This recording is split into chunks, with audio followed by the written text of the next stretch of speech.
नमस्कार दोस्तों, आज की इस वीडियो में हम लोग सीखेंगे एक्सेल के अंदर जर्नल एंट्री कैसे पास करते हैं। अगर आप जर्नल एंट्री पास करना सीखना चाहते हैं तो वीडियो में एंड तक जरूर बने रहें। जैसा कि आप यहाँ पे देख सकते हैं कि हमने पहले से एक जर्नल एंट्री के फॉर्मेट को तैयार करके रखा है। आपको बताएंगे कि स्टेप बाय स्टेप कि इस तरीके का फॉर्मेट को आप कैसे तैयार कर सकते हैं और इसमें एंट्रीज कैसे पास कर सकते हैं आप। तो वीडियो को आपको स्किप नहीं करना है। तो चलिए न्यू सीट में चलते हैं और आपको बताते हैं कि इस तरीके का आप जर्नल एंट्री कैसे पास कर सकते हैं। न्यू सीट में आने के बाद सबसे पहले आपको हेडिंग्स को टाइप करना है। तो हेडिंग्स टाइप करने के लिए हम यहाँ पे किसी भी सेल में चलते हैं और हेडिंग को टाइप करना स्टार्ट करते हैं। जैसा कि सबसे पहला हेडिंग हमारा जो है डेट का है, तो हमने यहाँ पे डेट टाइप किया। फिर नेक्स्ट सेल में चलेंगे और यहाँ पे हम टाइप कर लेंगे अकाउंट नेम। फिर नेक्स्ट सेल में चलना है और यहाँ पे टाइप करेंगे डिस्क्रिप्शंस।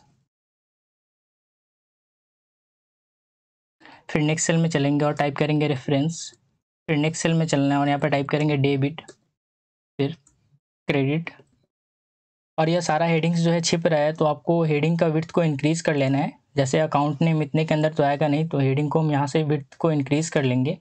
फिर डिस्क्रिप्शंस का भी विड्थ इंक्रीज कर लेंगे, फिर रेफरेंस का भी, और डेबिट क्रेडिट दोनों कॉलम्स को सेलेक्ट करेंगे और विड्थ यहाँ से आप इंक्रीज कर लेंगे। और यह हेडिंग हम सेंटर में रखना चाहते हैं, तो सबको सेलेक्ट कर लेंगे। एक बार सेलेक्ट करने के बाद आप यहाँ से सेंटर अलाइन कर लेंगे। और फॉन्ट स्टाइल चेंज करना चाहते हैं तो हम यहाँ से जाकर फॉन्ट स्टाइल चेंज कर लेते हैं, एरियल कर लेते हैं और फॉन्ट साइज थोड़ा बढ़ा देते हैं।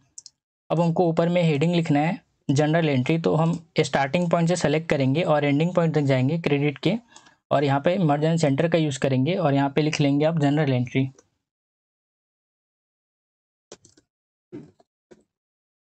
अब इसका फॉन्ट साइज इंक्रीज कर लेंगे आप यहाँ से। फॉन्ट स्टाइल हम चेंज करना चाहते हैं इसका, तो यहाँ पे हम टाइप कर लेते हैं रास बोल्ड। और ऊपर में एक रोज एक्स्ट्रा है, तो इस पर राइट क्लिक करके आप इसको डिलीट कर लेंगे। और ये सारे हेडिंग्स को आपको सेलेक्ट कर लेना है। सेलेक्ट करने के बाद आप जाएंगे इंसर्ट टैब में। इंसर्ट टैब में जाने के बाद यहाँ पे देखने के लिए मिलेगा टेबल ऑप्शंस, इसके ऊपर आपको क्लिक करना है। तो यह पॉपअप आपके सामने खुल कर आएगा। इसमें आपको करना क्या है, ये my table as header active करना है और ओके पे जैसे क्लिक करेंगे तो यहाँ पे आपका फॉर्मेटिंग लग कर आ गया। अब इसमें हम इस तरीके का फॉर्मेट नहीं रखना चाहते हैं, हम रखना चाहते हैं इसमें ब्लैक कलर का फॉर्मेटिंग। तो टेबल डिज़ाइन टैब है यहाँ पे टेबल स्टाइल्स में आ जाना है आपको। यहाँ से आप सेलेक्ट कर लेंगे ब्लैक कलर का फॉर्मेटिंग को। अब हमको यहाँ पे क्या करना है, डेट टाइप करना है। जैसे कि सबसे पहला एंट्री जो हो रहा है वो 2 तारीख 10वां महीना 2024 को हो रहा है, तो हमने यहाँ पे डेट टाइप किया। इसका भी विड्थ थोड़ा सा इंक्रीज कर लेते हैं ताकि डेट प्रॉपर दिखे। डेट टाइप करने के बाद यहाँ पे अकाउंट नेम में आप टाइप कर लेंगे कैश। अकाउंट नेम लिखने के बाद आप डिस्क्रिप्शंस लिखेंगे। जैसे कि यह पैसा रिसीव्ड हो रहा है वो तरुण से हो रहा है, तो यहाँ पे हम लिख लेते हैं रिसीव्ड फ्रॉम तरुण। फिर रेफरेंस नंबर में हम मान लेते हैं कि यहाँ पे ट्रांसफ़र कर रहा है, तो ट्रांस लिख दिए। और डेबिट अमाउंट में हम लिख देते हैं 1,00,000 रुपये का वो अमाउंट दे रहे हैं, तो 1,00,000 हमने टाइप किया। फिर एंटर प्रेस करके नीचे है आपको डेट वाले सेल में चलना है और यहाँ पे फिर से आपको डेट लिख लेना है। जैसे 2 तारीख 10वां महीना 2024। हर एक एंट्री का आपका 2 अकाउंट नेम होगा, एक तो डेबिट का होगा, एक तो आपका क्रेडिट का होगा। तो जैसे कि तरुण से हमने कैश रिसीव्ड किया है, तो आपको तरुण का भी यहाँ पे नाम को मेंशंस करना है। तो यहाँ पे हमने लिख लिया तरुण अकाउंट नेम में, और फिर यहाँ पे लिख लेते हैं रिसीव्ड कैश। ये भी ट्रांसफ़र के फॉर्म में ही था और यह जो बैलेंस है वो क्रेडिट वाले में होना चाहिए, तो 1,00,000 यहाँ पे आप टाइप कर लेंगे। फिर एंटर प्रेस करके आपको नीचे आना है। फिर आपको यहाँ पे डेट टाइप करना है 3/10/2024। आपका जो भी डेट होगा या अकाउंट नेम होगा उसके अकॉर्डिंग आप टाइप करेंगे।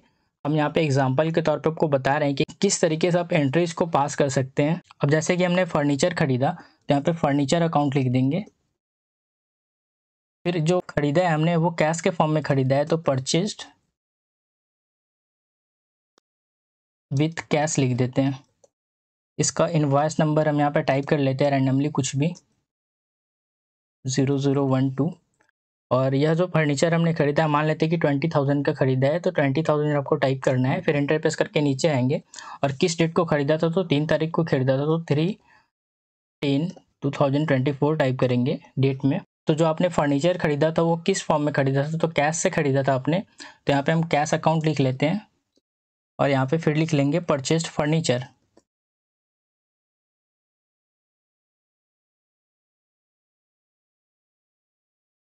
इनवॉइस नंबर सेम होगा फिर नेक्स्ट सेल में चलेंगे आप क्रेडिट वाले में, और यहाँ पे जो अमाउंट है 20,000 है, तो आप यहाँ पे 20,000 टाइप कर लेंगे। फिर एंटर प्रेस करके आपको नीचे आना है, और फिर जैसे कि यहाँ पे हम क्या कर रहे हैं कि गुड्स परचेज कर रहे हैं, तो यहाँ पे हम लिख लेते हैं 4 तारीख 10वां महीना 2024 को गुड्स परचेज कर रहे हैं, तो यहाँ पे लिखेंगे गुड्स।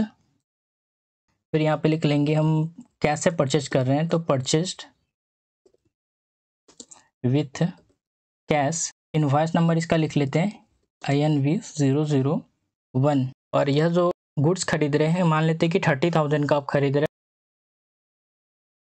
फिर नेक्स्ट सेल में चलना है, एंटर प्रेस करके आप नीचे आएंगे, और फिर डेट लिख लेना है 4 तारीख 10वां महीना 2024। तो यह जो गुड्स आपने परचेज किया है वो कैश से परचेज किया है, तो कैश का भी आपका अकाउंट का नेम यहाँ पे आएगा। तो यहाँ पे कैश आपको टाइप करना है, और यहाँ पे लिखेंगे आप फिर परचेज्ड गुड्स।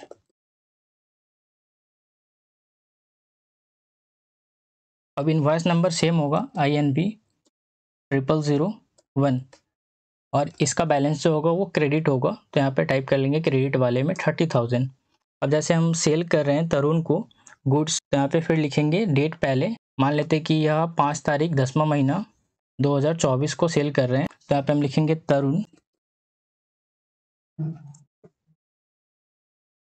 और डिस्क्रिप्शंस में लिखेंगे सोल्ड गुड्स।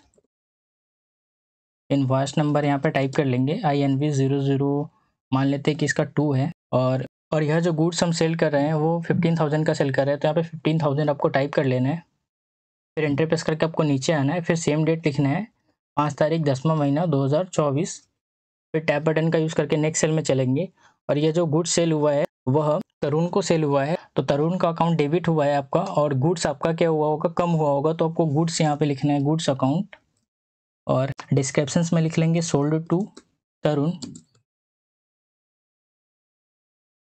इसका इनवॉइस नंबर सेम लिखेंगे INB002, और इसका बैलेंस जो होगा आपका क्रेडिट होगा 15,000 का। अब हमको नेक्स्ट एंट्री पास करना है, ऐसे कि 6 तारीख 10वां महीना 2024।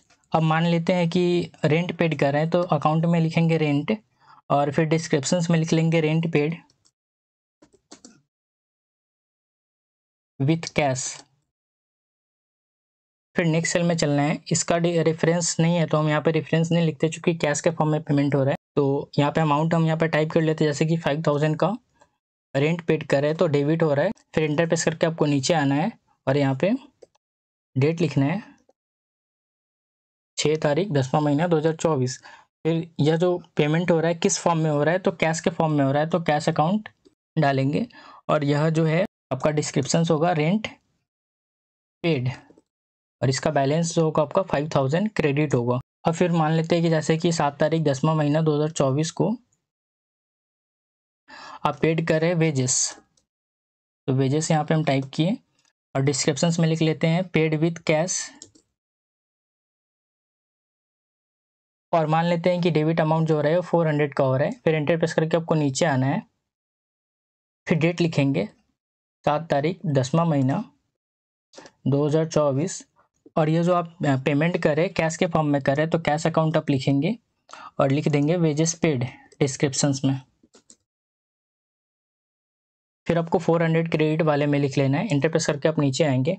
अब हमको करना है क्या है, डेबिट अमाउंट का टोटल करना है और क्रेडिट अमाउंट का टोटल करके नीचे में लाना है। तो आपको टेबल के अंदर क्लिक करना है, तो यहाँ पे टेबल डिज़ाइन टैब खुल कर आएगा। अगर टेबल से बाहर आप क्लिक करेंगे तो टेबल डिज़ाइन टैब यहाँ से हट जाएगा आपका। तो आपको टेबल के अंदर क्लिक करना है और टेबल डिज़ाइन टैब में जाएंगे, और यहाँ पर देखने के लिए मिलेगा टोटल रो। इसके ऊपर जैसे क्लिक करेंगे तो आपका यहाँ पे क्रेडिट का टोटल होकर आ गया। आपको डेबिट का टोटल चाहिए तो बस इसके ऊपर क्लिक कीजिए और यहाँ पे क्लिक कीजिए ड्रॉप डाउन पे, और सम पे जैसे क्लिक करेंगे तो आपका यहाँ पे डेबिट का भी टोटल होकर आ गया। अब इसको राइट अलाइन रखना चाहते हैं तो होम टैब में जाइए और राइट अलाइन कर लीजिए यहाँ से। तो कुछ इस तरीके से आप जनरल एंट्रीज को पास कर सकते हैं एक्सेल के अंदर। अगर आपको इसका एक्सेल फाइल और पीडीएफ फाइल चाहिए तो वीडियो के डिस्क्रिप्शन बॉक्स के लिंक में मिल जाएगा, वहां से जाकर आप डाउनलोड कर सकते हैं। अगर वीडियो थोड़ा भी अच्छा लगा हो तो वीडियो को लाइक करें और चैनल को सब्सक्राइब करें, और हो सके तो अपने दोस्तों में जरूर शेयर करें। Thank you.